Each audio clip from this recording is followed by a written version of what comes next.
Hola, mi nombre es Reni Velázquez y esto es 3DT Academy. El día de hoy hablaremos de simulación de fluidos dentro de Unreal Engine. Y es que hace poco participé en una competencia donde había que crear una imagen basada en el concepto de mundos paralelos. Decidí crear esta imagen enteramente dentro de Unreal, porque me daba la flexibilidad de primero trabajar en tiempo real, pudiendo ver lo que estoy haciendo en todo momento, y también podía crear todos los elementos necesarios para mi composición dentro de este motor gráfico, como son el lanzallamas del dragón y también el portal de donde sale nuestro personaje. Acá hice un video donde pueden ver este efecto en movimiento. Y este otro del portal donde pueden apreciar que es completamente volumétrico y que también se ve afectado por la iluminación de nuestro nivel. Ahora, si bien es cierto, existen software que hacen simulaciones de fluidos mucho mejor que los que hace Unreal, y tampoco es el único lugar donde podemos crear escenas como esta. La verdad es que podía haberlos recreado dentro de 3D Max, pero decidí no hacerlo porque la competencia o el concurso donde estaba tenía plazos de entrega muy cortos y no podía disponer de ese tiempo. Tendría que usar mis recursos de la mejor manera. Ya que dentro de 3D Max hubiera tenido que estar haciendo renders constantes para ver todos los cambios que estoy haciendo en el nivel, tanto de ambientación, como de iluminación, como de atmósfera, como de ambiente, y esto a la final hubiera sumado tiempo que no disponía para la entrega de este proyecto. Y esto sin contar nuestra simulación de fluidos, ya que al ser más complejas y detalladas, afecta el rendimiento de nuestros sistemas.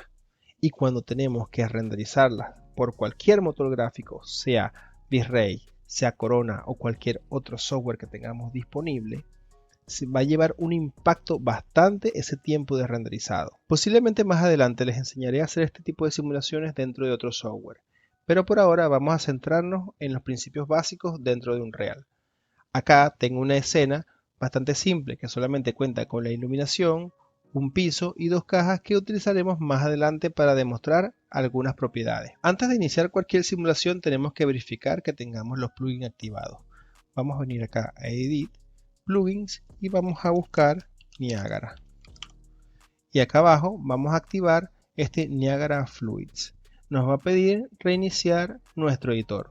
Lo hacemos y volvemos a nuestro nivel. Ahora vamos a crear nuestro sistema de partículas para ver lo básico. Clic derecho en nuestro Content Browser, vamos a la pestaña Effects y vamos a nuestro Niagara System. Acá vamos a seleccionar una plantilla para adelantarnos un poco y ver así lo que tenemos en disposición. Tenemos efectos en 2 dimensiones, tenemos efectos de líquidos también en 2 dimensiones y efectos volumétricos, tanto de gas como de agua.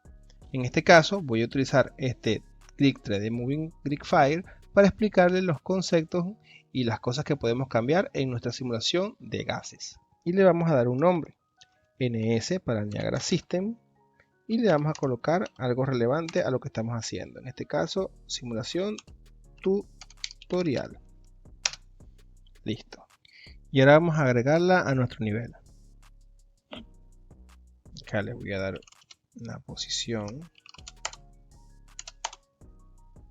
Y vemos cómo se está reproduciendo. Tenemos tanto la densidad del humo como la temperatura, que es el fuego. Y está funcionando. La voy a apagar de momento para que la podamos editar y también el sistema corra un poco más rápido. Ahora vamos a venir acá para que editemos. Editar NS Scene Tutorial y se nos va a abrir así. Voy a darle pausa para que podamos ver las opciones y no nos afecte tanto esto acá corriendo. Este es el nodo principal que tenemos que tener en cuenta. Maneja todo lo responsable con la densidad y la temperatura de esta simulación. Y las opciones principales que nos van a ayudar a controlar todo están dentro de este Emitter Summary o resumen de emisor. Acá podemos ver todas las opciones que nos van a permitir conseguir diferentes efectos. Ahora, acá tenemos muchas opciones para controlar nuestra simulación, pero solamente voy a hablar de las principales, empezando por la categoría de simulación.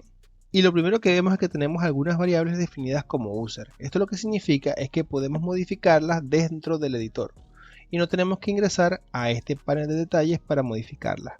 Pero como quiero mostrarle acá las opciones que tenemos disponibles, vamos a volver las variables locales para poder editarlas dentro de este editor. Para eso venimos acá, bajamos y devolvemos a valor local. Lo mismo para las otras. Y ahora podemos modificarlas todos dentro de este editor. Ahora, nuestra simulación desapareció. Y eso es que cuando volvimos esto una variable local, no recuerda el valor que tenía anteriormente seteado por el usuario. Y vuelve todo a cero. Por eso tenemos que darle un tamaño. Este world size es el tamaño del recuadro que veían anteriormente, donde está contenida nuestra simulación. En este caso vamos a usar este valor. Y el segundo motivo por qué no aparece todavía es porque tenemos acá también la resolución puesta en 0 y necesitamos algún valor para nuestra simulación. De momento lo voy a dejar en 192, que es como estaba seteado por el usuario, para que puedan verla, y luego les explicaré un poquito más.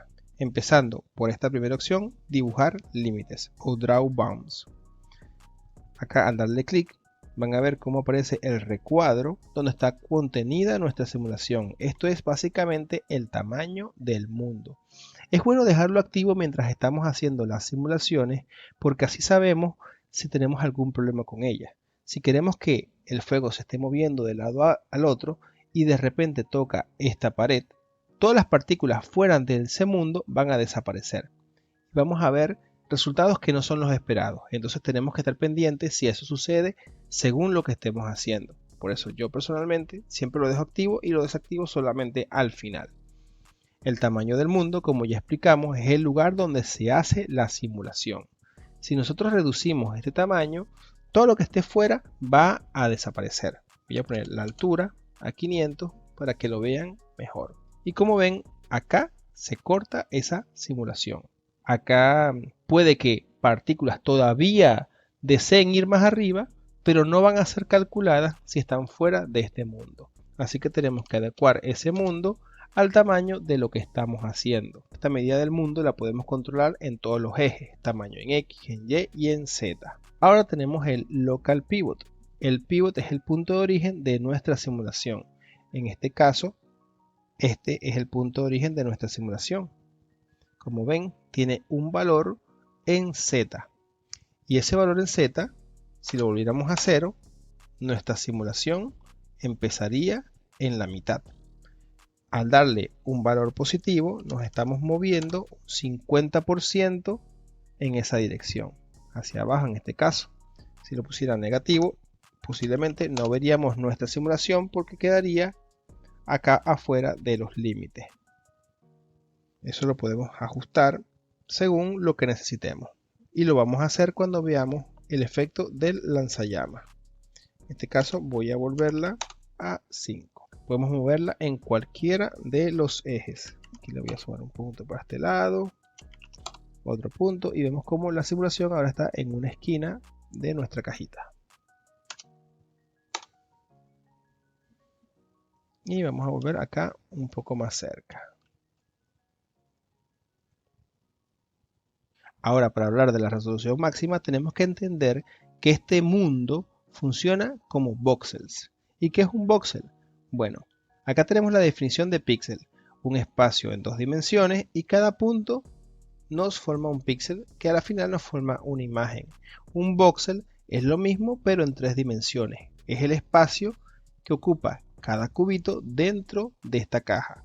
Puede ser grande o puede ser muy pequeño. Entre más pequeño sean estos voxels o entre más cantidad de voxels haya, más resolución vamos a tener en nuestra simulación. Y entre menos resolución vamos a tener en nuestra simulación. Vamos a verlo acá en el ejemplo. Voy a acercarme un poco más. Y como ven, se ve cuadriculada nuestra simulación. Si yo coloco acá un 50, vemos que la simulación perdió completamente todo nivel de detalle y se ven como cubos, aunque un poco borrosos, siguen habiendo cubos de gran tamaño. Entre más aumentemos este valor, más resolución va ganando nuestra simulación.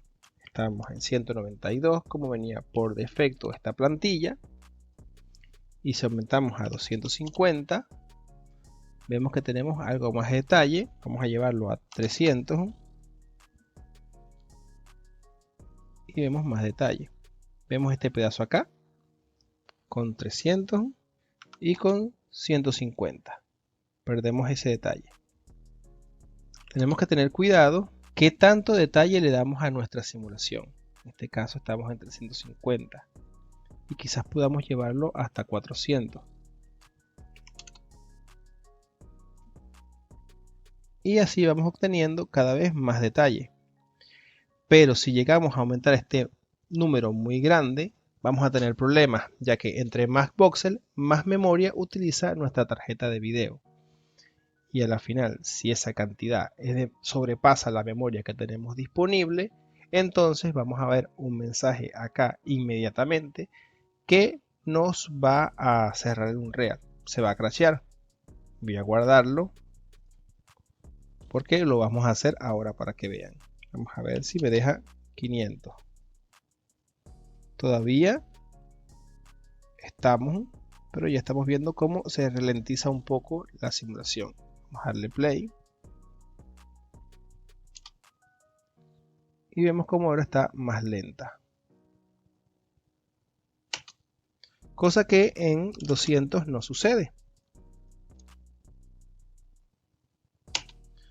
Vamos a llevarlo a 600 y vamos a ver si sale nuestro mensajito. Todavía estamos aguantando. 700. Y acá está. En lo que se acaba la memoria disponible por Unreal para hacer estos cálculos, inmediatamente nos va a dar ese aviso. Entonces tengan cuidado hasta qué punto llevan la resolución máxima de su efecto. Y sobre todo si tienen múltiples sistemas dentro de Unreal, ya que ambos van a estar usando la memoria. Y puede que por sí solos no sean suficientes para saturar la memoria de la tarjeta de video. Pero cuando están juntos, sí suceda esto. Entonces estén guardando constantemente y probando estos números hasta que obtengan un resultado aceptable. Voy a reiniciar y vamos a volver con las siguientes opciones. Ok, estamos de vuelta. Entonces les recuerdo tener este número bajo control y sobre todo trabajar en resoluciones bajas y luego al momento de renderizar aumentar esa resolución. Y así podemos trabajar más rápidamente. Hablemos de las iteraciones de presión. Acá este es un valor muy importante por dos razones. Los fluidos, tanto gases como líquidos, normalmente sus partículas no flotan libremente por cualquier lugar. Tienen cierta cohesión y este es el número que maneja esa cohesión de partículas. Y también qué tan comprimidos están estos gases o estos líquidos. En líquidos es mucho más fácil verlos. Les voy a mostrar una imagen donde cuando no tenemos presión, nuestro líquido se expande muchísimo más y parece más una gelatina. Ahora, si queremos un líquido más realista, que reaccione mejor con las fuerzas que hay en nuestro nivel, tenemos que darle cierta presión. Acá es la misma cantidad de partículas, simplemente más comprimidas. Y en gases también lo podemos ver acá. Si vemos que acá no tenemos presión, el gas fluye libremente y se expande muy rápidamente. Una vez que tenemos algo de presión, la simulación está más controlada. Ahora, hay un punto donde es beneficioso agregar más presión y ya no tanto. En este caso, para este específicamente, el punto de 150, vemos como el gas está muy comprimido y le cuesta un poco más salir hacia arriba. Y tenemos el de 1000, donde es bastante similar al de 150. Pero cada vez que aumentamos las iteraciones de presión, también estamos aumentando el tiempo de render. Indiferentemente si tenemos mucho más detalle o más compresión o no. Un cuadro de esta simulación posiblemente salga en menos de un segundo, podamos verlo en tiempo real. Pero una simulación de 1 segundo o 2 segundos de 1000 iteraciones posiblemente dure aproximadamente entre unos 18 a 20 minutos para poder verlo. Cuando una de 150 lo posiblemente que dure 4 minutos. Entonces, este es el punto donde tenemos que ver si queremos en verdad o necesitamos mucho ese detalle extra, aumentando muchísimo nuestro tiempo de render. Entendiendo eso, vamos a verlo dentro del motor. Acá el gas está hasta acá arriba con una presión de 6, y si aumento a una presión de 20, el gas va a llegar más abajo. Si pusiera un 150, llegaría un poco más abajo, pero si lo aumentara a 1000 no veríamos mucha diferencia. Lo que sí vamos a ver es que nuestra simulación se va a ralentizar considerablemente. Ahora, otro motivo por qué esta presión es importante es las colisiones. Al tener más presión y más partículas juntas, estas reaccionan mejor a la superficie con las que están colisionando. Cuando no tenemos casi presión, es posible que algunas partículas, por estar muy alejadas, incluso traspasen esa superficie de colisión y no se vean afectadas en lo absoluto. Entonces, si queremos colisiones, tenemos que tener algo de presión. Y la relajación de presión funciona a la opuesta. Este valor resta sobre esta presión. Normalmente no lo utilizamos, solamente utilizamos la de arriba. Y la reducimos y la aumentamos según nos sea necesario. Y luego tenemos estos dos, los buoyancy, o mejor dicho, flotabilidad. Vamos a devolver esto un momento. Vamos a colocarlo en 12, que sea un poco más notable. Y vemos que el humo se está expandiendo. Tiene flotabilidad, no tiene peso. Y eso es este valor. Si aumentamos un poco más en valor negativo para ir hacia arriba y colocamos acá un 9, vemos como el gas se aleja más en nuestra simulación. Y si colocáramos un 2, se aleja mucho más, ya llegando a los límites y posiblemente muriendo alguna de las partículas por alejarse tanto. Ahora, si uso valores positivos en la densidad, el humo va a tender a ir hacia abajo. Vamos a usar un valor muy pequeño, un poco más grande, y ven cómo el humo se está volviendo más pesado. Y si nos acercamos más al 1, vemos como incluso empieza a irse completamente hacia abajo. Esta densidad nos afecta tanto el humo como una parte de la temperatura, ya que la temperatura sigue siendo densidad solamente coloreada por valores de velocidad, por valores de cantidad, pero sigue perteneciendo a la categoría densidad. Entonces vamos a volverla a como estaba en punto 5. Ahora, la temperatura es al revés. Valores positivos hacia arriba, valores negativos hacia abajo. Si coloco un 0.5 aquí, van a ver que sucede lo mismo que con la densidad anteriormente. Y podemos ver que si pongo un valor de 0.1, me sigue afectando también mi otra animación, porque está haciendo fuerza de la densidad inicial, de donde nace el humo, más hacia abajo. Y en punto 5 vemos cómo se libera más hacia arriba. Si colocara un 1, vemos también cómo ahora el fuego alcanza alturas mayores. Y en 2 la vamos a ver un poco más arriba. Vamos a volverla al punto 5 y vemos cómo se mantiene abajo. Y otro valor importante son este tipo de interpolación, que lo vamos a ver mejor en una imagen, que es que cuando interpolamos cúbicamente tenemos más resolución en nuestra animación, y de manera lineal no existe tanto cambio o variación en esta animación. Entonces, si queremos más detalle, utilizamos la interpretación cúbica, pero sacrificando obviamente rendimiento. Entonces vamos a verlo acá. Acá tenemos la interpolación cúbica, donde tenemos bastante movimiento en el humo, y la interpretación lineal, que vamos a ver cómo ahora se suaviza ese movimiento. Vamos a dejarlo en cúbica de momento. Y acá tenemos el radio de disipación. Esto lo que controla es qué tan rápido desaparece o vuelve a cero nuestra simulación. En este caso está durando bastante tiempo. Pero si aumentamos este valor, vamos a ver cómo desaparece mucho antes. Si pongo un valor de 0.5, también vemos cómo deja de existir antes de tiempo. No estamos controlando la presión, no estamos controlando la velocidad, simplemente dónde mueren nuestras partículas. Y la gravedad, que obviamente para tener simulaciones realistas normalmente no cambiamos, o sea, acá dejamos en 0, obviamente esto va a ir mucho más rápido porque tiene fuerza hacia arriba y no va a ser realista. No vamos a tener este sentimiento de peso que tiene después de que reducimos la velocidad según nos vamos alejando del punto inicial. Ahora vamos a hablar del Vorticity Confinement. Y esto lo que hace es agregar más detalle a nuestra simulación. Como vemos acá, si lo desactivo, perdemos bastantes detalles que teníamos anteriormente. Ya activado, vuelven otra vez. Ahora, ¿qué es lo que nos está definiendo este Vorticity? Una turbulencia que está afectando a todas nuestras partículas en este momento. ¿Por qué a todas las partículas? Porque el Falloff dice que me lo apliques a cualquier partícula que sobrepase esta velocidad.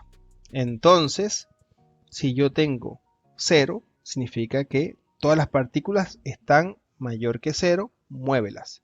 A excepción de que estas que ya están deteniéndose, no les apliques más, déjalas libremente.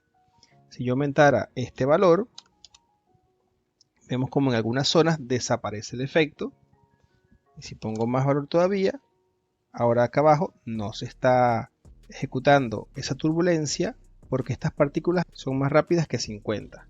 Y si ahora ponemos un 100, vemos como desaparece más todavía y parece como cuando lo desactivamos, porque las partículas de por sí cuando estaban naciendo iban rápido, pero iban disminuyendo su velocidad y ya ninguna está alcanzando los 100.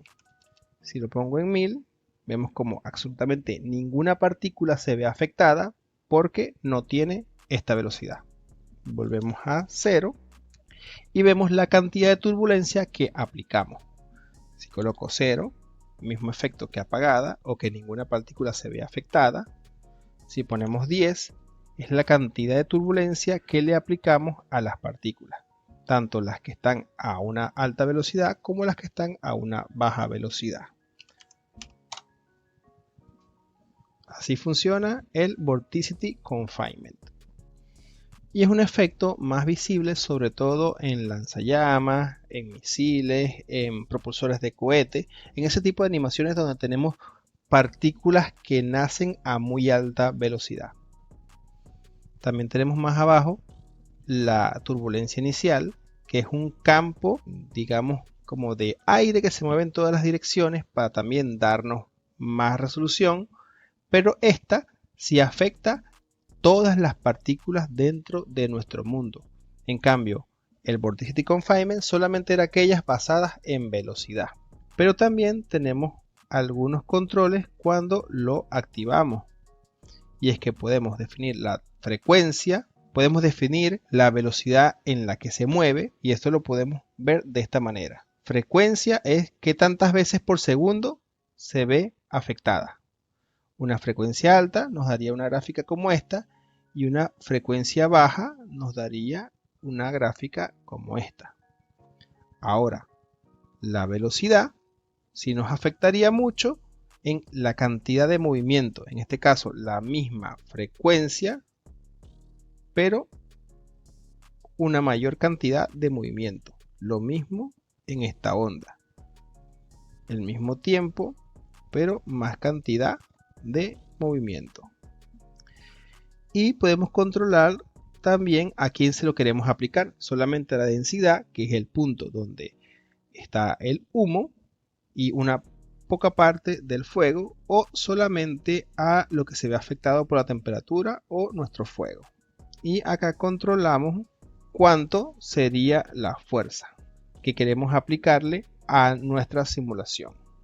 Y podemos tener varias turbulencias una sobre la otra, una suave que mueva toda la simulación y una más rápida que le dé detalle luego de que la anterior actúe, y podemos agregar varias de ellas. También tenemos esta última que es la Small Scale Turbulence, que aplica más todavía turbulencia, pero ya esta sí está definida solamente por los límites de nuestra simulación, el punto donde una partícula tiene al lado un espacio vacío. Y van a ver que cuando la activo, a menos que le dé cierto valor, vemos cómo se está afectando solamente los bordes. No afecta el volumen completo de la simulación, sino los bordes de la misma. Y esos son las turbulencias. Vamos a pasar ahora a los colisionadores. Y tenemos varios tipos de colisiones que pueden interactuar con nuestro sistema. Solamente voy a hablar de los principales. Entre ellos, utilizar las colisiones con otro sistema de partículas. Acá lo vamos a ver aquí dentro. Voy a crear otro sistema de partículas, en este caso una fuente, y le voy a dar un desfase primero para que esté en una posición diferente a nuestro sistema y así podamos hacerlo interactuar. Primero hacia arriba. Vemos como ahora lo tenemos acá a un lado. Y vamos a controlar ahora la fuerza con la que están saliendo estas partículas para que colisionen con mi simulación. En este caso están siendo disparadas hacia arriba. En este caso yo quiero que sean disparadas hacia el lado, hacia el otro lado. Y que el cono sea más pequeño y la velocidad sea mayor.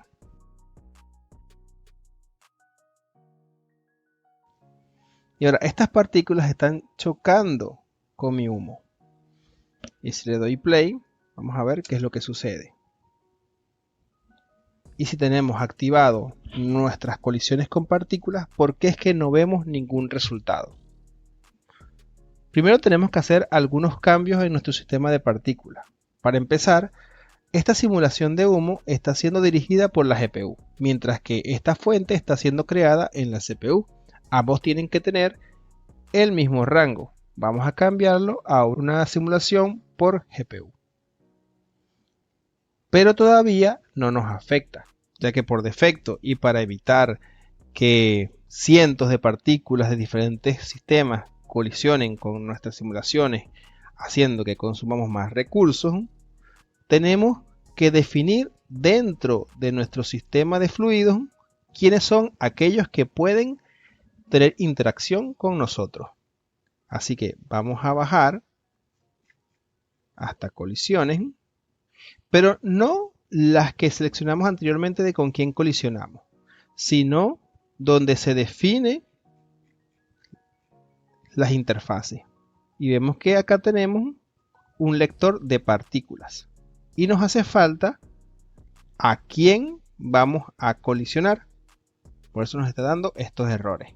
No puede ser encontrado. Y vamos a decirle que colisione con nuestro sistema que se llama Fountain o fuente. Y ahora cuando le demos play, vemos como estas partículas están moviendo nuestro sistema de fluidos. Y así tenemos colisiones con partículas dentro de nuestro sistema de fluidos.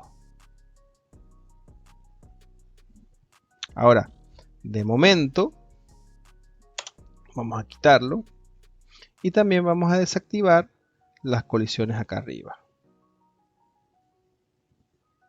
Y vamos a detener nuestra simulación y a desactivar la fuente de momento. Vamos a seleccionar nuestro Grid Master. Otra cosa que podemos hacer es filtrar, ya que estamos trabajando con colisiones de momento. Le damos clic acá y no tenemos que estar bajando tanto, ya que nos pone las opciones juntas en un solo lugar. Y ahora vamos a hablar de las Mesh Collision. Por defecto vienen activadas las dos, las Mesh Collision solas y las Mesh Distant Fields. Las Mesh Distant Fields normalmente verifican absolutamente todo el nivel por colisiones, pero a diferencia de las Mesh Collision usan una referencia de menos resolución. Es mejor para nuestro rendimiento, pero mal si queremos tener bastante detalle en nuestra colisión. Así que lo podemos usar precisamente preferiblemente para efectos de fondo o que no requieran tantas comprobaciones. Momento, yo las voy a desactivar para que no nos afecten lo que vamos a hacer en este momento. Activando las Mesh Collision, nuestro sistema automáticamente va a estar atenta de todas las colisiones que hay en nuestro nivel, y para eso vamos a salir un momento de nuestro sistema de partículas y lo vamos a encender en nuestro editor. Tomamos uno de estos cubos y vemos cómo podemos interactuar con nuestro sistema de partículas. Pero ¿qué pasa en este caso? Y es que, como podemos interactuar con cualquier mesh, esta simulación se puede volver muy pesada una vez que hayan demasiadas cosas dentro de sus límites, aunque no estén tocando la simulación, y en algunos casos esta caja va a ser bastante grande. Entonces, ¿cómo hacemos para filtrar qué objetos tienen interacción con esta simulación y cuáles no? Para empezar, apaguemos acá y vamos a entrar otra vez en nuestro editor. Detenemos, venimos aquí, bajamos a la interfaz y como ven acá tenemos la interfaz de esta opción, donde podemos definir una etiqueta que colocarle a nuestros actores para que él sepa que puede interactuar con ellos y con cuáles no. Una vez activado el sistema de etiquetas, no actuará con nada que no tenga esa etiqueta. Entonces vamos a agregar un array y le vamos a dar el nombre de Collider. Compilamos, guardamos y salimos. Ahora, al iniciar nuestra simulación, vemos como ninguno de estos cubos interactúa con mi simulación. Pero si en ellos yo agarro y busco etiquetas y agrego mi etiqueta que definí anteriormente, vuelvo a tener interacción con mi sistema. Y esa es la forma que tenemos para poder controlar cuáles son los objetos que tienen interacción con mi sistema y cuáles no.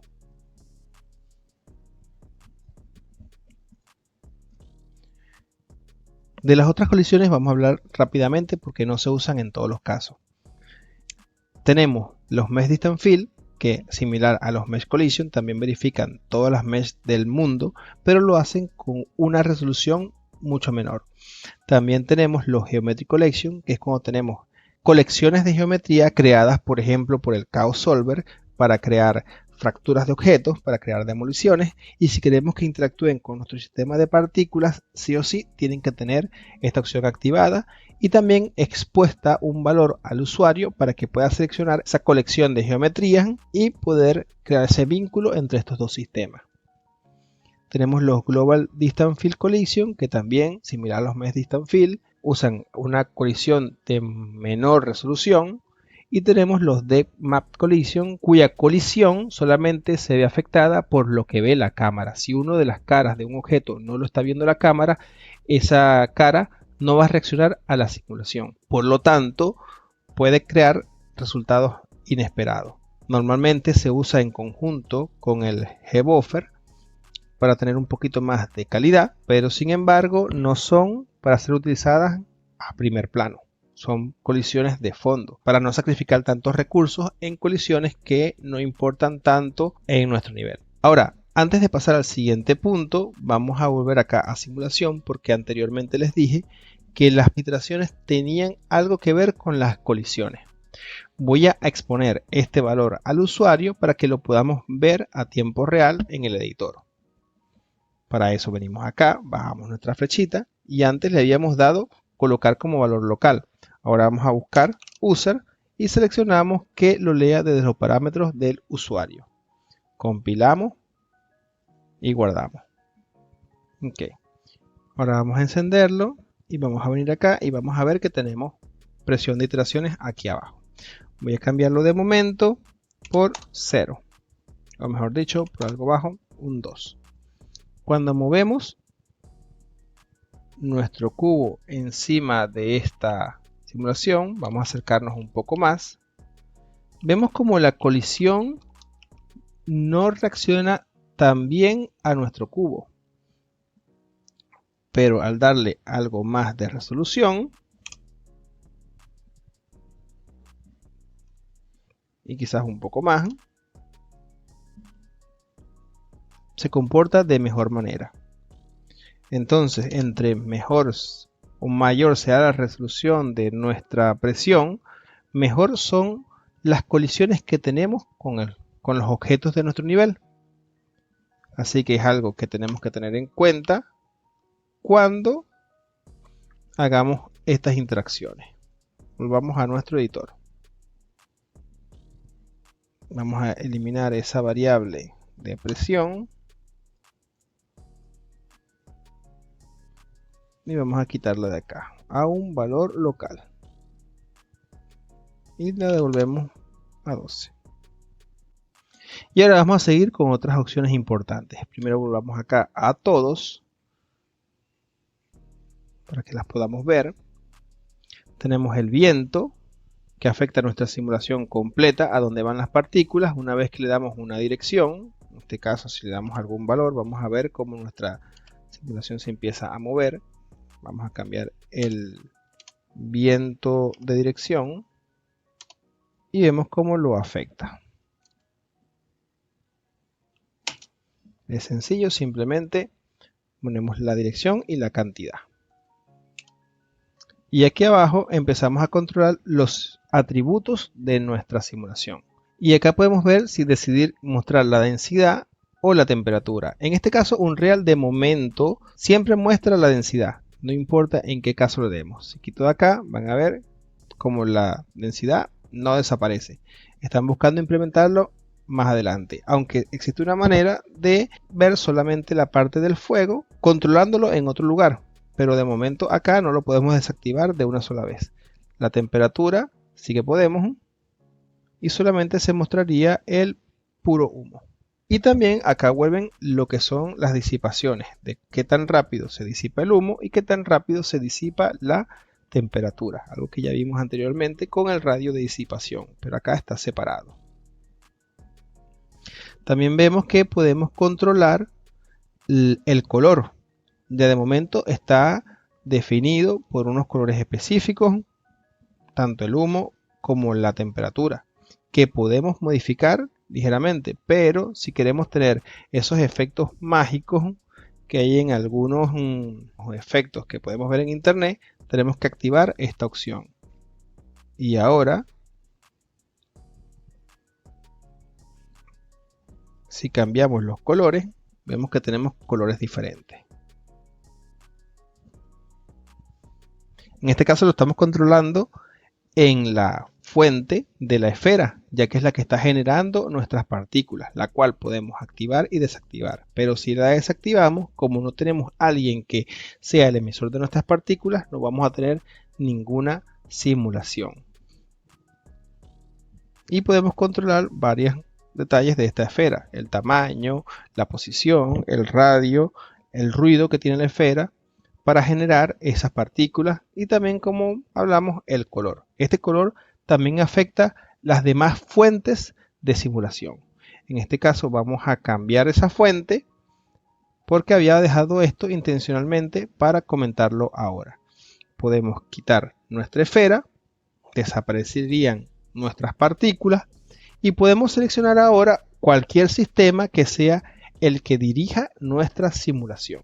Así que vamos a venir acá, vamos a activar ahora esta opción y vamos a darle emisor. Pero ¿quién va a ser ese emisor? Pues nuestro siguiente sistema de partículas, que acá ven, en este momento tiene este nombre, porque era lo que usaba la esfera, y quiero seleccionar que nuestro emisor ahora sea nuestra fuente de antes. No aparece de momento, primero porque está desactivada. Vamos a seleccionar el source. Vemos cómo nos hace falta la fuente. Y ahora sí aparece.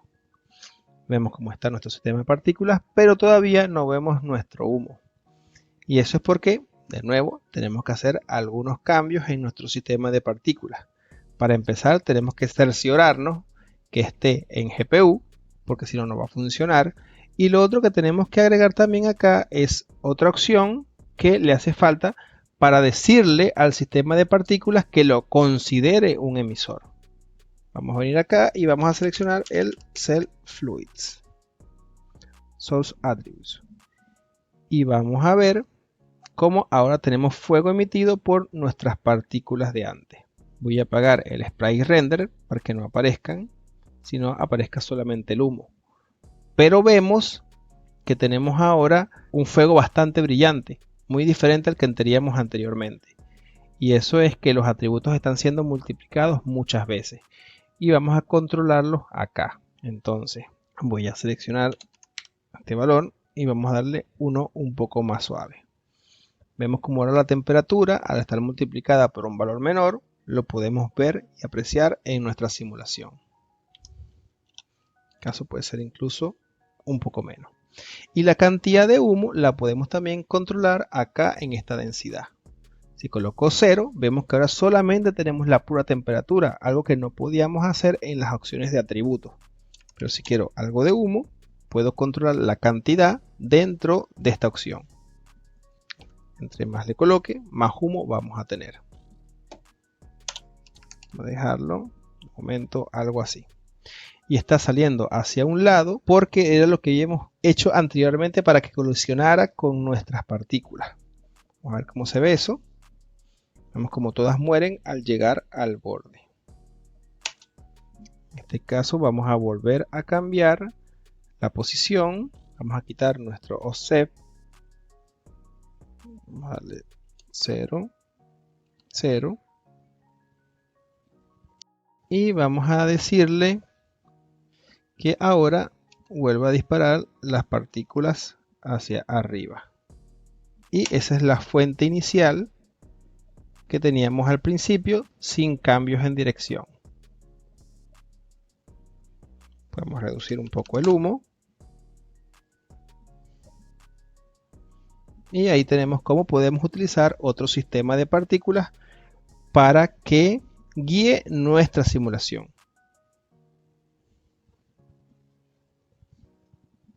Lo que sí es que este sistema de partículas va a tener todas las mismas opciones que hemos mencionado anteriormente. Podemos tener colisión con otras partículas, podemos tener colisiones con mesh y todo va a funcionar sin ningún problema. Vamos a bajar acá y vemos que ahora la opción de color, si la activamos, aparece acá arriba.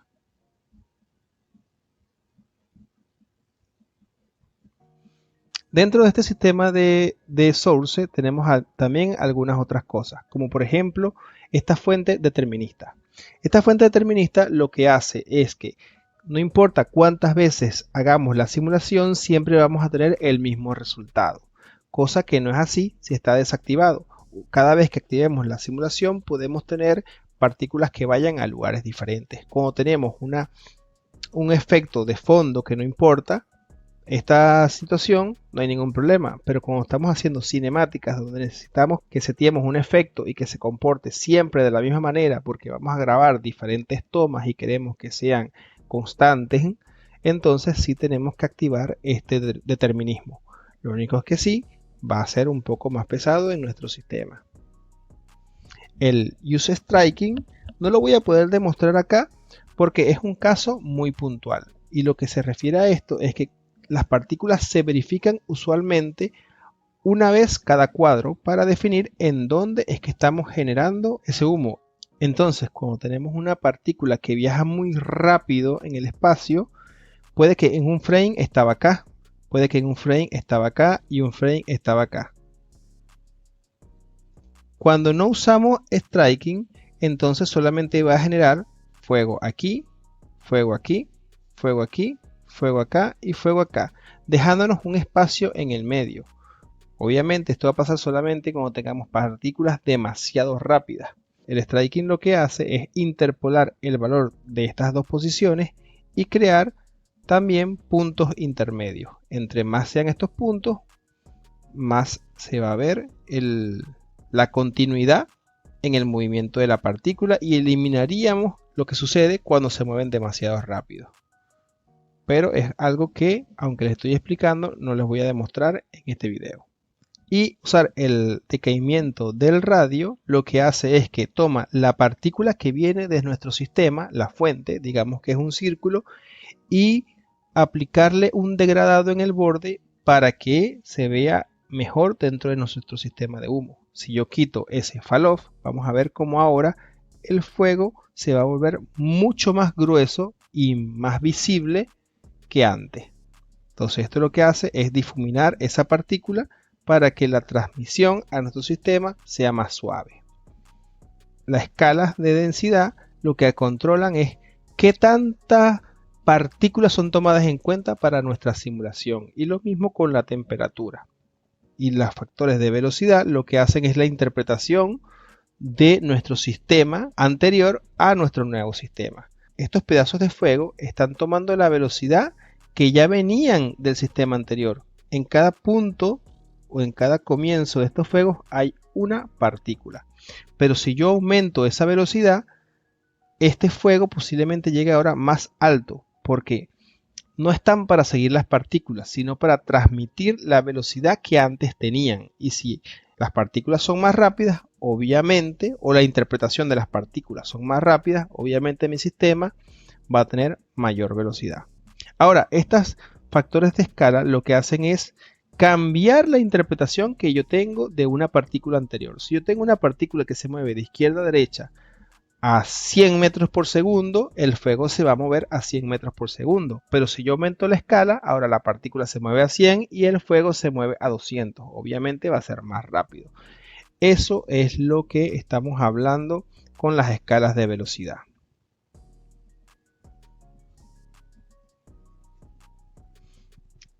Y ahora vamos a ver de momento lo que son los boundaries. Los boundaries son los bordes. Esta caja son los límites de nuestra simulación. En este caso, cuando decimos que están abiertos, significa que la partícula puede salir.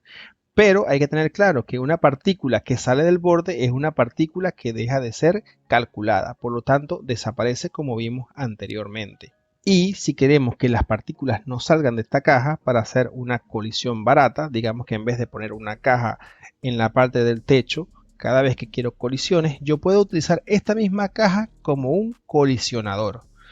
Si yo le digo ahora que el borde de arriba superior y el borde de abajo sean cerrados y disminuyo el tamaño de esta caja a unos 700, vamos a ver ahora cómo las partículas que llegan arriba colisionan con mi espacio y las partículas que llegan abajo también colisionan con mi suelo.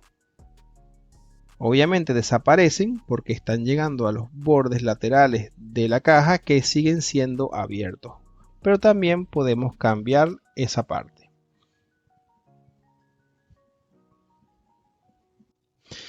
Ahora, para el final dejé lo mejor, y es esta opción de Compensate for Action Motion, que viene por defecto en la plantilla que utilizamos anteriormente, pero si creamos uno de cero, tenemos que activarlo por nuestra cuenta. Y esto lo que hace es tomar en consideración el movimiento de nuestro actor en el editor para que influya en nuestra simulación. Vamos a ver a qué me refiero.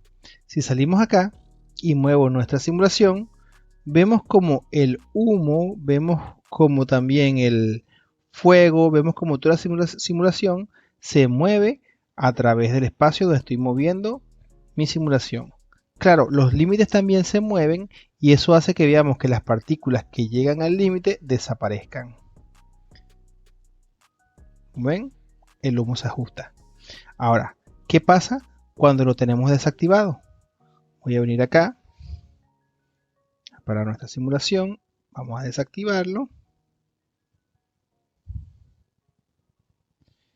y esperemos a que se compile. Una vez compilado, cerramos y hacemos lo mismo de nuevo. Vemos que las partículas se siguen moviendo con la simulación, pero no es a causa de nuestro sistema de gas. Se mueven porque el emisor que tenemos anteriormente, el emisor que tenemos seleccionado, es la fuente y la fuente reacciona a ese movimiento. Pero miren el humo, Miren cómo se mantiene estático de donde se generó originalmente. Sigue subiendo y no respeta el movimiento de lado a lado que tenemos de este sistema de partículas. Ahora, es un poco complicado verlo con esta fuente. Vamos a cambiar a la esfera que teníamos anteriormente, que es un punto fijo, para que lo veamos mejor todavía. Vamos a desactivar acá nuestro emisor de partículas y vamos a encender otra vez nuestra esfera. Ahora salgamos un momento. Vamos a ver como si ahora muevo nuestras partículas, absolutamente todo se mantiene estático, indiferentemente de la posición en la que esté. Antes teníamos unas partículas que estaban moviéndose con este sistema, ya que las partículas anteriormente de Niagara reaccionan al movimiento del actor, mas no así el sistema de fluidos por defecto. Entonces, para que este funcione, de nuevo vamos a activarlo. Vamos a ir a simulación y activamos y esperamos que compile. Salimos y volvemos a intentarlo. Vemos como ahora volvemos a tener esa interacción que habíamos puesto anteriormente, pero sin tanto ruido como el emisor de la fuente. Podemos verlo mejor acá en este ejemplo. De nuevo, estamos moviendo los límites, por lo tanto, si me alejo demasiado rápido, vamos a ver cómo las partículas que lo tocan van a morir. Y considero que esa es una de las mejores opciones que tenemos en nuestro sistema de fluidos.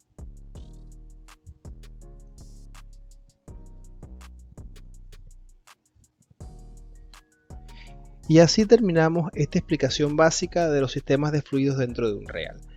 Hay muchas más opciones dentro de ese sistema que nos permiten crear muchísimas variaciones dentro de nuestros efectos, pero no se usan todo el tiempo y lo básico ya lo conocen. Espero que puedan aplicarlo en sus futuros proyectos. Pero en el próximo video vamos a ver cómo crear ese lanzallamas con el dragón y también el portal que usé en mi presentación.